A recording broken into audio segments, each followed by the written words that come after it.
Welcome back, travelers, to Legendary Lore. And as you can see with me is my long-haired co-host, Joe. Joe, say hi. I'm flying from a fire. Like Niko and the Niners. So, as Joe... we're going to be talking about Niko. They are very interesting. They have a cool background, and we're going to get to see a bit more about them. Depending on how quickly we get through the first half, we may do both halves of the story of their story in one episode, because there's a lot to it, and I would suggest reading it because it's a very good read, as many of these are. I've said this about the majority of these articles for Kaldheim specifically. Fantastic writing in comparison to what we've been working with before. So let's just see what's going in. Niko is in a I guess you can see like a tavern kind of thing. They're just hanging out with a bunch of Kaldheimian warriors, and it's a meeting place between two different clans, two different groups. You have the Kana, which are the green humans, and the Omen Seekers, which are the blue ones. And so they're both there. They're playing games. They're drinking, and they're telling stories and eating. And there's a little betting game, and Niko is playing with them. And Niko wins a bunch of armor to put on so that they can be properly attired, right? So they say they're saying like, we should have made it harder for you. And Niko responds by saying, maybe I'll do it upside down next time if you guys prefer that. Because Niko is an athlete. Niko has the reason they were so good at the game was because the game was basically just like you had to be precise with the way you threw a rock. And Niko's entire deal is throwing things precisely. Kind of like Bullseye from Daredevil. Oh. Very different character. The point is, they've been going... Niko has been traveling across the land, searching far and wide each Pokemon to understand the power that's inside. So right here, Niko's just sitting there listening to them tell sagas about the different places, and apparently they this right here is an interesting thing. They say reciting the saga of Eagle Seven Tree. Do they know Seven Tree in the Lost Realms? So as far as these guys are concerned, with Niko, they see them as a member of the Lost Realms. According to Kaldheimians, there's these realms that are basically detached from the World Tree, or detached from their realm of influence. Beyond the 10 realms, there are Lost Realms. So the Kaldheimians have... The what? Those are planes? Yeah. The Kaldheimians understand that other planes exist, basically. But that does not mean that they consider they don't like fully comprehend what that means. They just think of them Does as... that depend by plane? Because I know in Ravnica, they didn't want the Ravnicans to know about the existence of other planes because it would throw the whole plane into chaos. Mm-hmm. Then it really comes down to the culture. Because in Kaldheim, they have 10 planes in one. So for them, it's not a weird idea that there are worlds beyond your own. Mm-hmm. It's simply saying, hey, there's some you missed. But for Ravnica, it's saying, there's a world beyond your giant city. It's like, okay, that's really hard to grasp because there's not even forest beyond our city. So we made sure of that.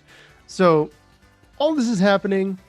They're talking about like little stories, and Niko is enjoying the time there. And while they're all here, Niko is like surprised to hear about the way the gods work. And so like right here, it says there's a thing called Frith. Frith is like, I don't think it's actually called Frith, but the idea is that it's a thing that's in Greek and Norse mythology, a lot of mythologies, where you have to always be kind to your guest. Mm-hmm. Because you don't know if that guest, especially a stranger, is actually a god in disguise. Since people like Alrund will show up and just be like, me, I'm an old man. And it's like, oh no, I'm actually a god. So that's the general idea is Frith. You have to be nice to your people. You got to be good because You're you're not you're not doing anything wrong by being nicer, basically, and it's better than accidentally angering them and getting destroyed by Alrund or something. So Nico's like, what are they talking about? A humble god that just shows up and walks among the living, the mortals. And so basically they think back to Karanos, the blue-red god from Theros, and how when they were showing up to other people, they were showing up in bolts of lightning. And like, So they've been to Theros, or are they from Theros? Niko is from Theros. Oh, Yes. Now, this is all happening. It's really cool. And Niko sees one of the Scalds. Her name is Bergie. You may know Bergie. At the time of this actual when it came out, I don't recall Bergie being revealed as a card. So I at the time did not know who Bergie was. And so Bergie is telling the story of some Valkyries and all this other stuff that happens, and like a bunch of different characters, right? And so Niko is just kind of listening to Bergie's story, and Bergie's kind of like weaving this tale, and everybody's getting drawn into it and all this other stuff. And Niko is just playing with the cat. There's this really fat, fluffy cat, and Niko's playing with it, making like little silvery shards, and like for the cat to try and like catch, and the cat will go at it, and then it'll disintegrate before he can touch it. Stuff like that. Just playing with the cat. So all this is all happening. The guy goes up to Bergie to hit on her, and Bergie's like, and it's funny because she goes, "How often do you practice that line?" And the guy, it's a kana, so he's from the forest. He goes, "Every day. The bears love it." She goes, "Yeah, I've heard that about the kana." So this is all happening, and somebody yells threat. Niko freaks out, thinking there's a threat, and it turns out that's just the cat's name. And so Niko is there talking to this odd storyteller, Bergie, and Bergie's like, "Hi, how you doing? You look interesting. Who are you?" They're like, "Niko." And they're like, "Niko Bear Rider, Niko Icefoot. It could be like maybe this is one of your could be one of your names." And obviously Niko already had a name. In Theros, Niko had been prophesized to become a great warrior, a great like Olympian, basically a great athlete. Nothing they put their mind to they couldn't do. And Niko trained so hard for everything they got, and they won everything. He's an Olympic athlete, basically. Yes, with a specialty in javelin throwing. But Niko did not like the fact that their fate was decided by a god, and believed they could do their own thing. Which is why when they planeswalked, they realized that they could actually escape without having to deal with the gods anymore. And without exiling 5 cards from your graveyard. So that's why Niko left. It's also part of the reason why Niko's character is designed as non-binary, is to break the whole "I am locked into my destiny" kind of deal. I am who I say I am, and that's all I'm going to be. And so the idea of destiny just doesn't really sit well with them. So that's where Niko is at this point. That said, there's a meeting happening between the Kana and between the different clans, right? Yes. Between a guy named Finn and a guy named Orhaft. Now you may And actually the Fangbear? Yes. So He's a poison counter guy. Yes, Finn is here, and he's talking to this other guy, and they're trying to come up with an agreement, basically, on how they're going to like work things out. Because obviously, you come into conflict, and you try to make things good. So while that's happening, and they're talking about like nightmares and stuff like that, and they're talking about how the triple star winked. Finn has been having these nightmares where he sees Starnheim ending. Starnheim being, of course, the realm of the Valkyries. Finn is having nightmares that the entire realm where all the people are trying to get to, heaven basically, is disappearing. And it doesn't just there's not just that. He sees docks splintering over an empty lake. He smells the stink of a serpent's scales. He sees the Cosmos Serpent breaking free of its cage, the Cosmos Serpent, breaking free of its cage and swallowing the entirety of Starnheim in all of its might. Well, that's not good. Yeah. And so Bergie's like, oh, yeah, right. That's not going to happen. He's just an old man. He's crazy. And so the guy's like, are you sure? Because he ripped, Finn ripped a scale from the Cosmos Serpent's body, and now he carries it as a shield. Finn and Koma are like, they're linked. And like, think about it. And then Bergie's like, yeah, I'm sure. But why is he talking to Orhaft? And they're like, well, he's an Omen Seeker, and they might have the ability to get through, like, the Omen Seeker wants to be able to get the serpent, needs his blood. He needs Finn's blood. And they can, like, come to an agreement and try to figure out a way to stop the threat to Starnheim. And so, while this is all happening, Niko's like, why are you telling Bergie this? Bergie's just a storyteller. And because she doesn't realize that Bergie's actually a god, which obviously you have some idea of by this point. That said, Bergie and Niko go out and they see a bunch of guys and they're just talking. They're insulting each other, jabbing at each other and stuff like that. They're just enjoying themselves. They're peeing in the snow and stuff like that. Right? Sure. And so Bergie's like, do you believe what Finn was In talking life about? after love? I can feel something inside me saying, really don't think you're strong enough. Do you really? Anyways, so Niko is there talking to Bergie, and Bergie's like, hey, do you really believe what Finn was saying about that he took the scale off of a Cosmos Serpent and all that stuff happened? And she's like, well, I guess not really. And she's like, oh, really? So like not even by an accident? Like, could this have happened? Or could that have happened? That he got this scar because of this or that? And so like, Bergie's kind of leading Niko to out loud say that, and she does, it's total nonsense. Niko says that Finn, the leader of the Kana, is a liar. Inadvertently. And then one of the Omen Seekers is like, yeah, our leader tells a more true tale than your leader.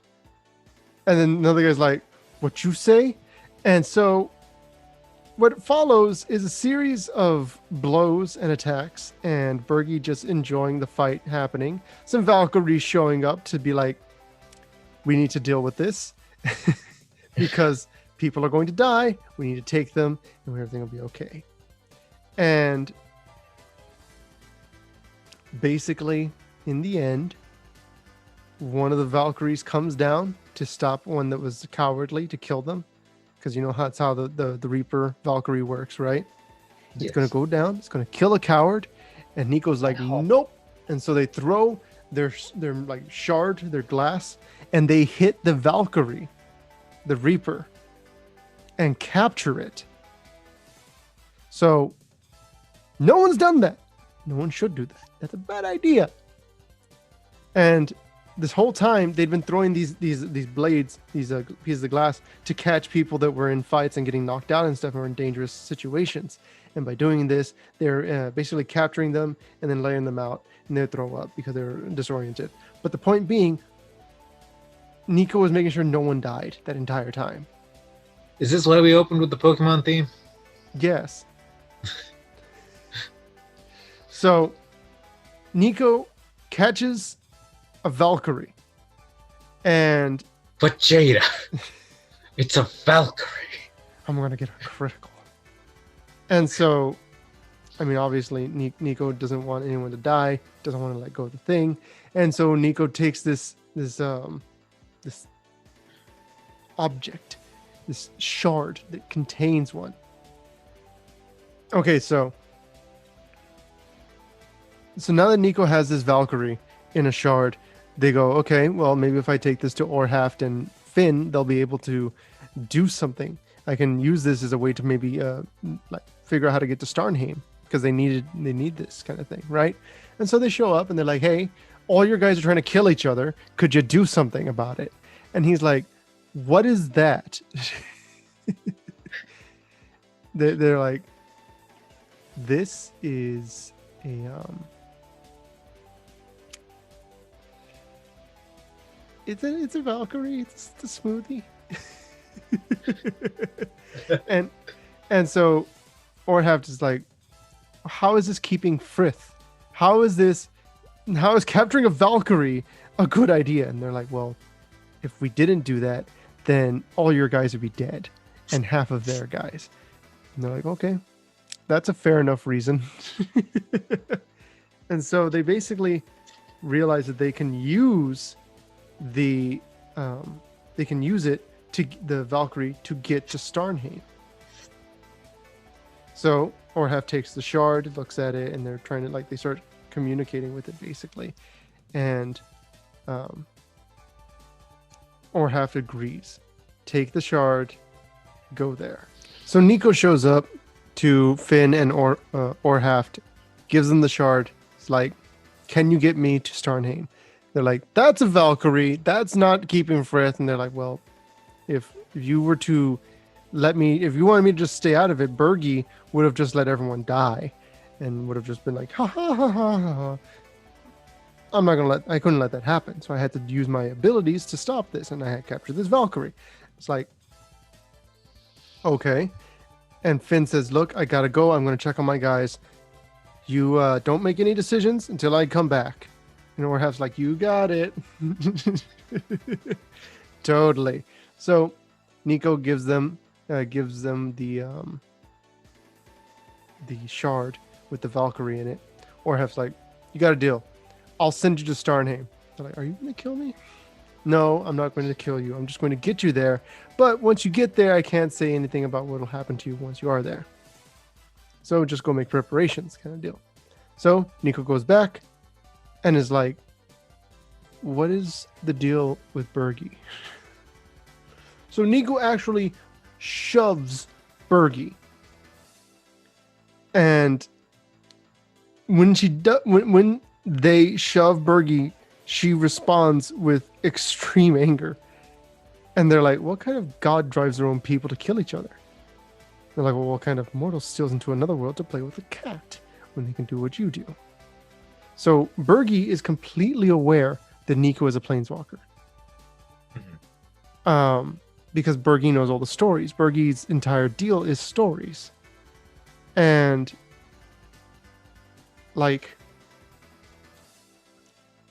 basically Bergie disappears, goes away.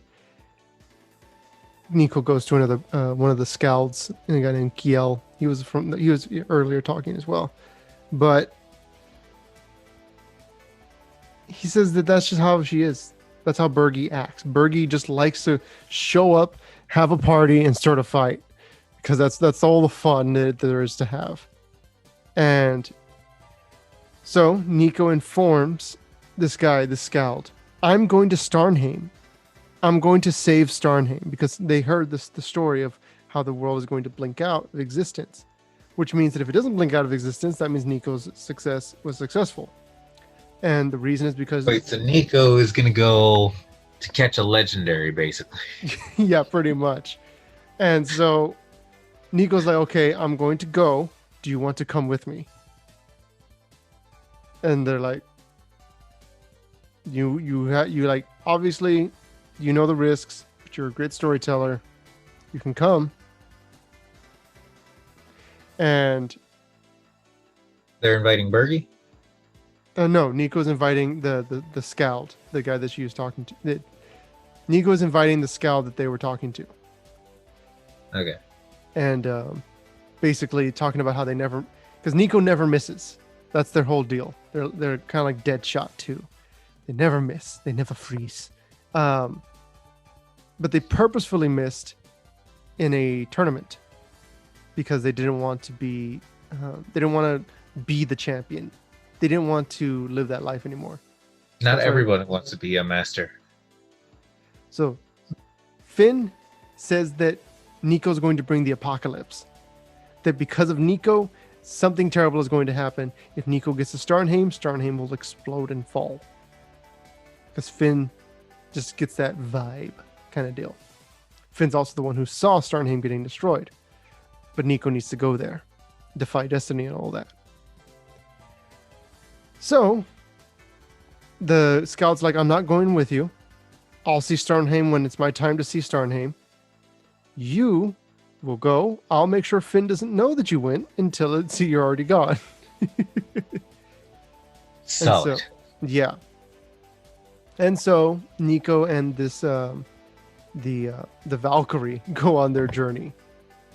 And so that's the Valkyrie's name is Avtir. It's much easier to pronounce. Also, the twin to it is Ritva. So, Orhaft informs the Valkyrie. Once Niko is moved through the midway point and reaches Starnheim, you'll be released by the salt of my blood and the bow of my ship. And the Valkyrie's like, deal. So, Orhaft keeps the Valkyrie, and they send off Niko. And so, they tell her no one's ever gone to Starnheim. No one alive, at least, has ever gone to Starnheim. And Niko's like, well, someone's got to do it first. It's going to be me. And so, Orhaft raises their staff and creates an omen path. They walk through it. They use, of course, the Valkyrie magic to keep Starnheim open, and Niko goes through. Niko enters into Starnheim. And it's all to prove Destiny wrong again. Well, that's kind of cool. It's going to kick up a bit, I'd say, in the next bit, because obviously they will now be in Starnheim, and they'll see a bit more to it. We're finally going to see Starnheim. We're finally going to see Starnheim. Don't miss it, guys. Go ahead and leave a like if you like the video, and subscribe to catch next video where we're going to go to Starnheim. We're not going to kill you. We're just going to tell you about it. Yeah. I'm sending you to Starnheim, Joe. To visit, right? Sure.